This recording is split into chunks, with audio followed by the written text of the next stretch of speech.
This is Dr. B, host of The Dr. B Show and founder of Borja Consulting Group, a company that helps businesses grow through strategy, branding, and marketing. Today's guest is Joe Self, founder and chief impact officer of Practical Strengths. Joe is a Gallup Certified Strengths Coach, leadership strategist, and international speaker who has helped leaders and organizations across more than 25 countries unlock their potential through strengths-based leadership. In today's conversation, we explore how understanding your natural strengths can transform the way you lead, communicate, build teams, and achieve success. Let's dive into my conversation with Joe Self. Hi, everybody. Welcome to another edition of the Dr. B Show. I'm here, Dr. B, with the great Joe Self. Joe, how are you today? I'm doing fantastic. Thanks for having me. Nah, anytime. Anytime. I think it'll be a fruitful conversation. I'm so looking forward to it. So, easy question, or it could be not so easy, depending on what you ask. Tell everyone about yourself. Because everyone loves talking about themselves, right? Always the Yeah. fun question. I am Joe Self, and yes, that's my real name. I am a founder and chief impact officer of Practical Strengths L3C. We are a purpose over profit organization that is a women-owned collective focused on leadership development and strengths-based fractional services.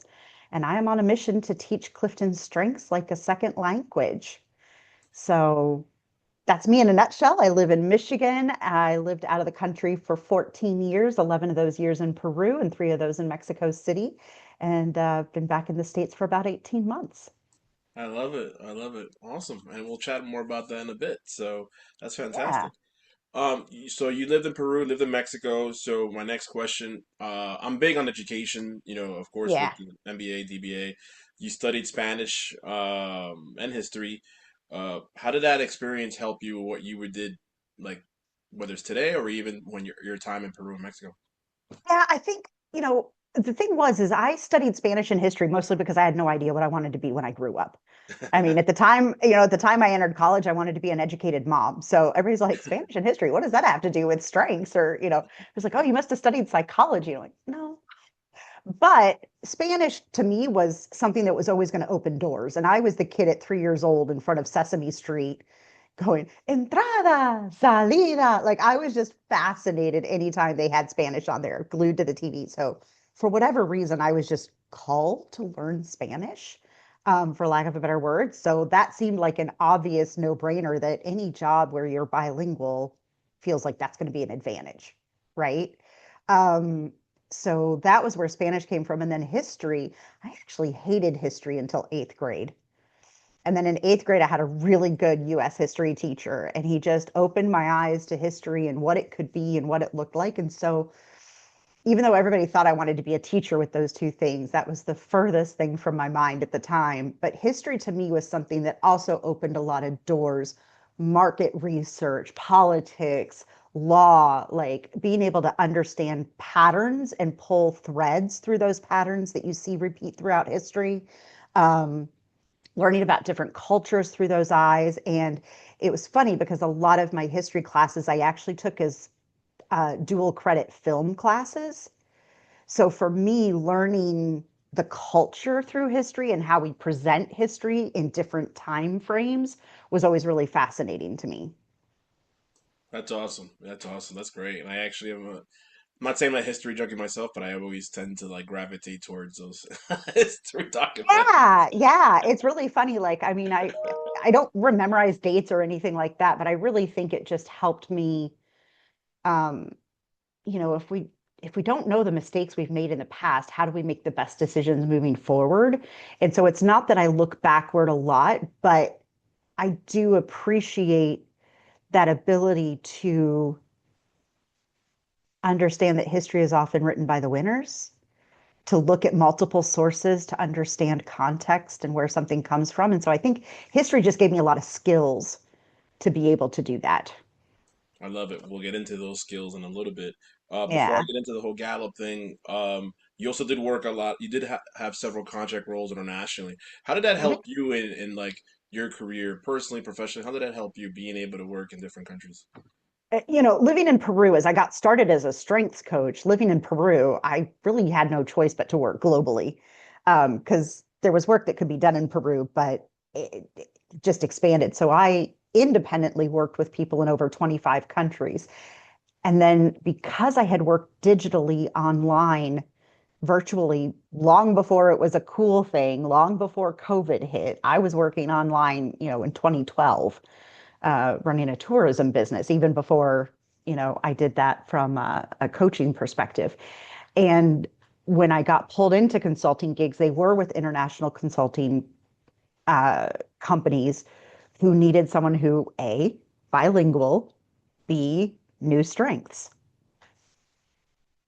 I had those two things. And so doors opened for me because they needed to move into a virtual context. And I was the person whose name came up most frequently when that was asked for.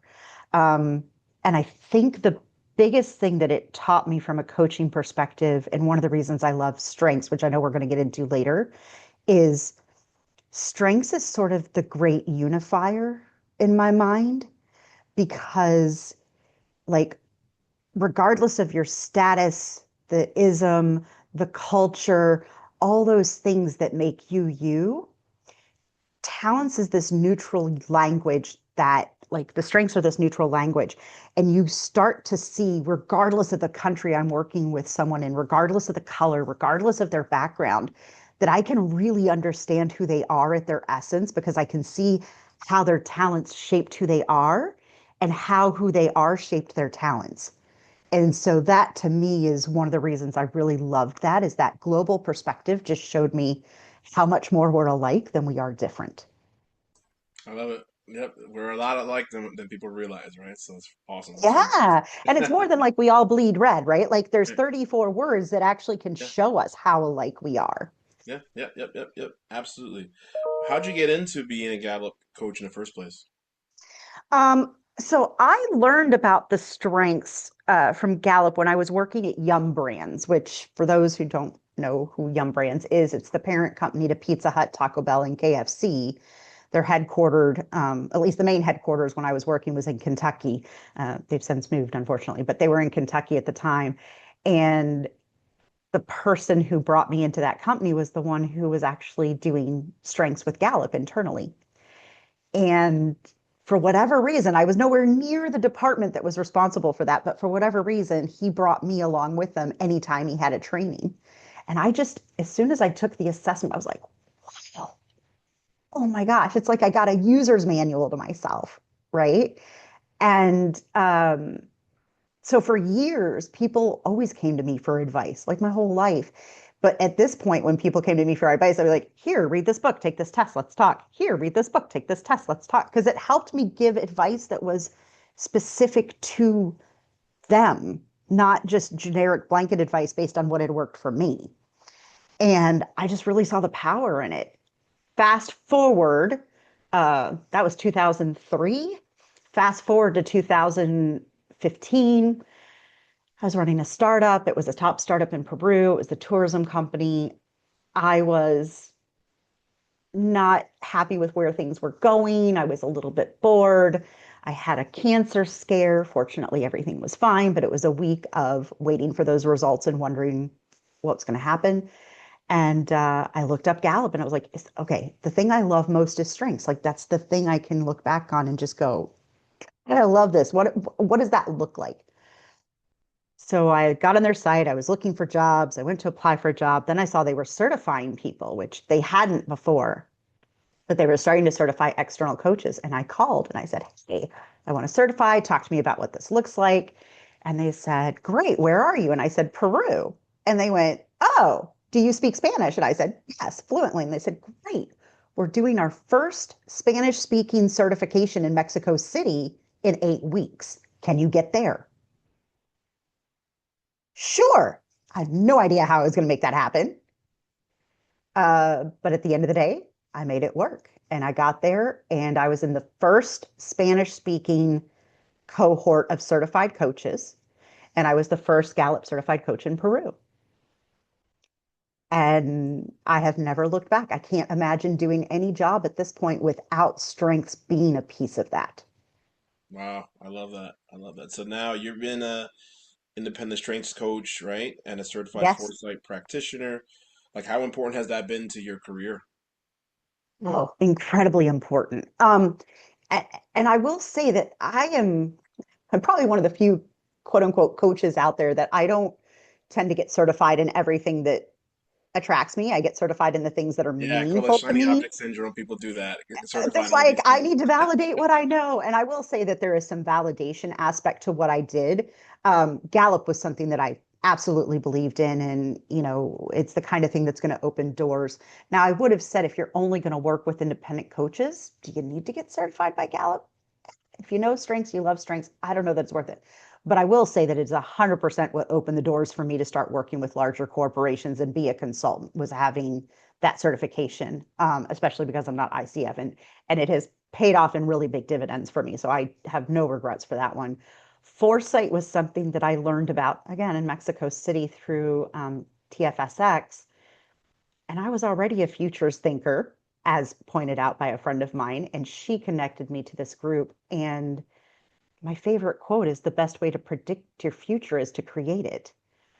And I've always lived by that. And so foresight, how do I not get like, again, it gives me tools, it gives me a validation. So when I go out to a client, they're like, oh, you do know what you're talking about versus just me going, no, I really get this. Um, and then the only other thing I'm certified in is conscious capitalism, which again, conscious capitalism, foresight, and strengths are the three main pillars of my own organization.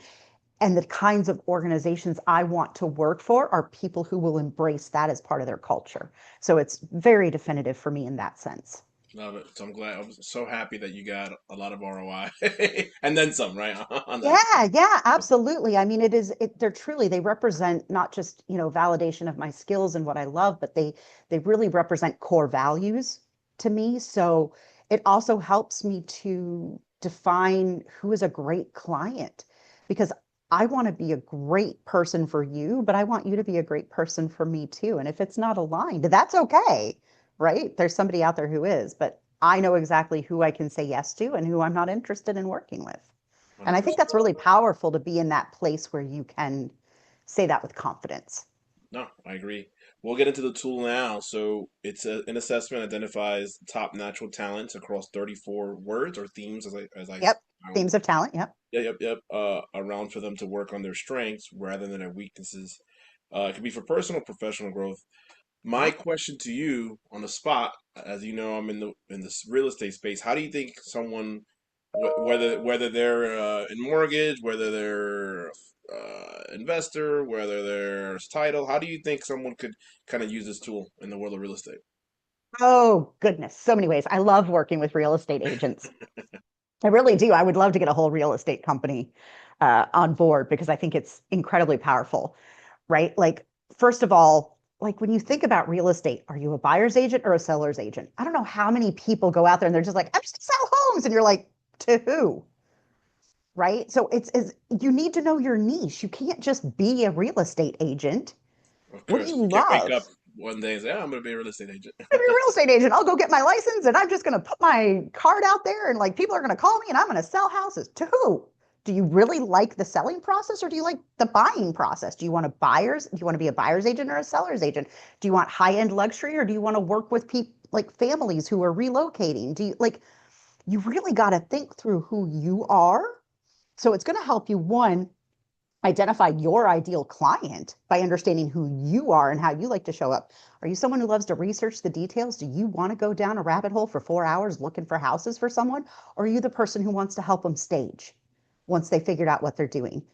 Right. So, from an agent's perspective, I think all of that is really important. In fact, I know a high end agent up in New England who gives the assessment to his clients so that he knows how to sell to them and how to talk to them and how to actually show them houses in a way that's meaningful to them. That's a good idea. I Which, could see his closing rate or their closing rate kind of increase because of that. Because now he knows exactly how to sell to them, how to talk to them, and all that, right? right. So, like, if the wife is high, and this may sound stereotypical that I'm saying this way, but let's reverse it so it doesn't sound that way. So, like, say the husband's high in relationship building and the wife is high in strategic thinking. She needs the data, the information, the statistics, like what's the rate. She needs all the information. He's like, are we going to go out and have a cup of coffee and talk about this? Like, I just want to know I can trust you. I want to feel like you have our best interest at heart. And so talking to the husband in a way that makes him feel seen and validated and the relationship is meaningful is going to get the sale. The wife is going to be excited about all the information she can get and being well informed, right? Not just high level stuff, but the nitty gritty details. Right. So understanding that definitely helps an agent understand their clients as well. Um, but then when you get into the deeper pieces of it, like you said, mortgage and investment, right? If you're an investor with activator, you have a high risk tolerance. If you're an investor with deliberative or analytical, you've got a very low risk tolerance. What are you going to invest in? Is that the right investor for you to approach? Do you need someone who's going to be willing to like take a chance with you, or do you need someone who's going to need all the data, the proof, the 5-year projection before they can even like consider taking a calculated risk, right? Negotiation. People with high harmony are going to find common ground. People with command are going to take charge and like push through the closing. Makes a lot of You sense. know, right? And so those communication dynamics, what you actually like to do, how you're going to approach sales, the kinds of sales you want to make, all of those are really embedded in understanding your talents at the very least. And even if you don't offer your clients the assessment, right? That's probably great in a high end, but maybe not great for a fast moving market. But if you know what to look for and what to listen for, just from a high level domain perspective, you can still serve your client better because you have an understanding of what their needs are. It makes a lot of sense. Like even if you can't, oh, they can't take the assessment. Like look out for buzzwords or cues, right? Verbal, nonverbal. Right. Like if they're asking a lot of questions and need a lot of information, chances are they're high in strategic thinking. If they're like, I want to get this done, what's our checklist? They got high executing. If they're like, hey, can we go have a coffee and talk about it? Right. Like, and if they're influencing people, they're probably making calls for you. Right. Right. Like they're not very patient and they're looking at the bigger why and the impact and like the meaning behind the house and like the big picture. So all of those you can go, oh, okay, now I know how to approach this because I know what that domain needs, at least at a high level. That makes a lot of sense. The rare person that did not close on an investment, she was asking a lot of questions and very analytical, and at the end, while they're not moving forward, but it makes a lot of sense. Makes a Yeah, lot of sense. yeah. Right. And if you can't give that to her, do you have a partner or another agent who can? Right. So that's why. Right. So that you find the partnerships of somebody who can give that need, can nurture that piece of it when it doesn't come easily for you. Because at some point I'm like, oh my God, Yeah, come on. How I many can't do questions? another question. Can we Yeah, just do something? Right? Like exactly. that's me. Like I know I'm not a person that has a lot of patience. I have enough, but at some point, are we pulling the trigger or are we just doing more research? Like what Right. are we doing here? Exactly. Come on. Right? Are you wiring the money or what? In my case, I. Right. And it's not just about the closing. It's like, I want to take action. I want to get you in a house. I want you to Exactly. like be Exactly. at home. I want you to like Yeah. feel it. Right. Right. That's my Right. high influencing. Like, come on, let's Yeah. create that life. Yeah. Exactly. Exactly. Awesome. Awesome. I'm gonna shift gears a tiny bit. Yeah. Um, how important is a tool, used when it comes to understanding the leadership style of a leader? Yeah. So leadership through a strengths-based lens is really focused on what the followers need, right? So followers need hope, stability, compassion, and trust.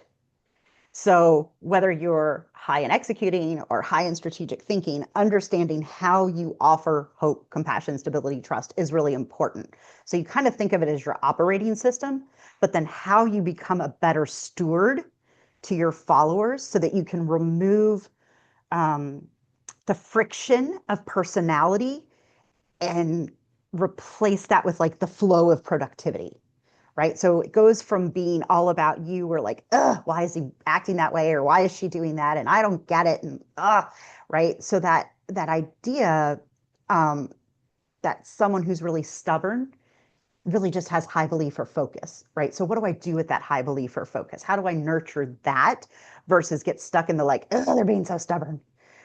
Um, and then also, as a leader, you want to make sure that your people are showing up in the best way that is a great natural fit. So you want to know that they're contributing in their most natural and motivated manner, the thing that gives meaning to them and makes them feel like they're valued and able to contribute in a meaningful way.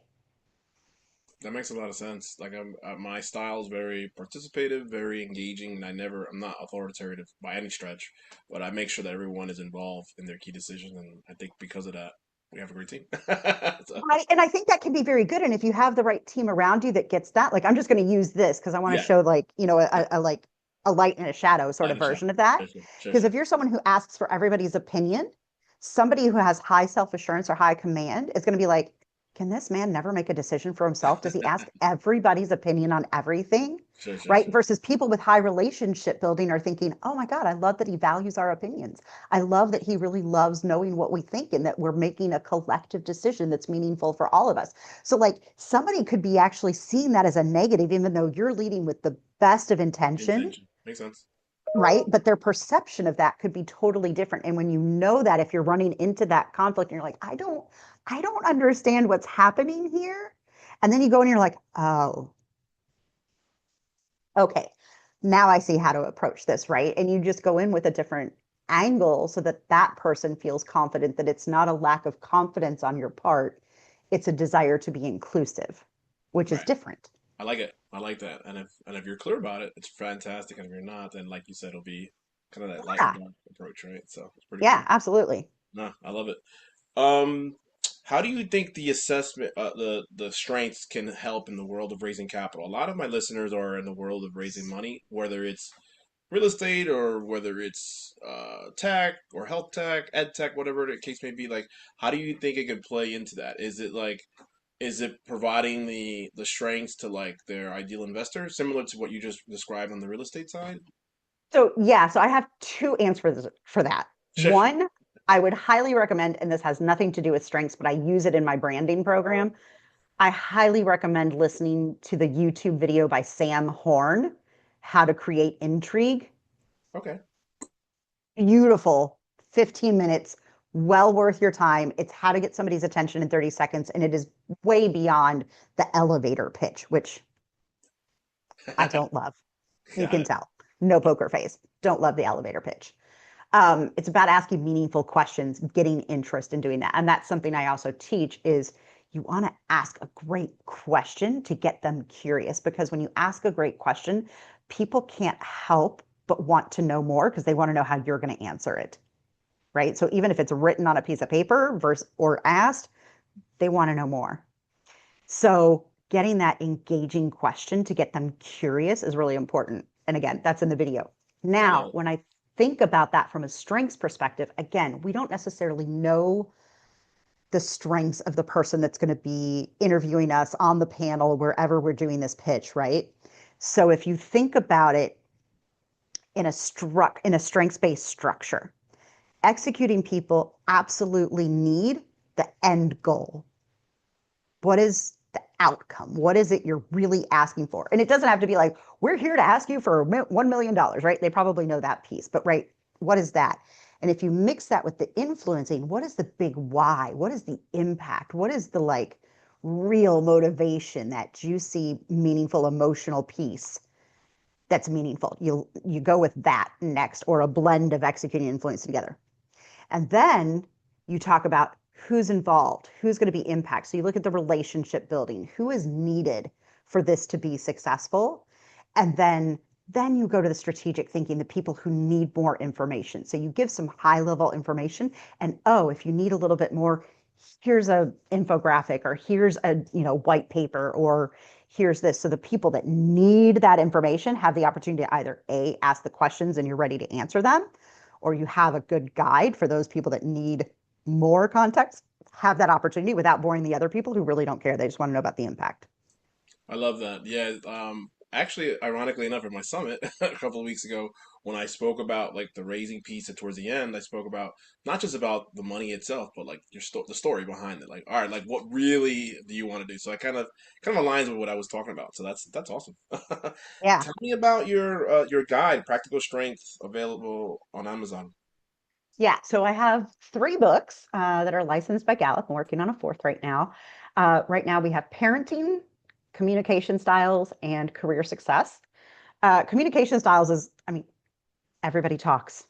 So honestly, everybody can benefit from understanding how they communicate and how the people around them communicate. So we can kind of cut through some of the misinterpretations, right? So it talks about like where your communication thrives, how you communicate, but also how you're possibly frustrating other people because you're only speaking from your needs and not addressing the needs of others, like common missteps. And then also if you're working with someone with that talent, like 2 ways to be successful and 1 way to like really annoy them, right?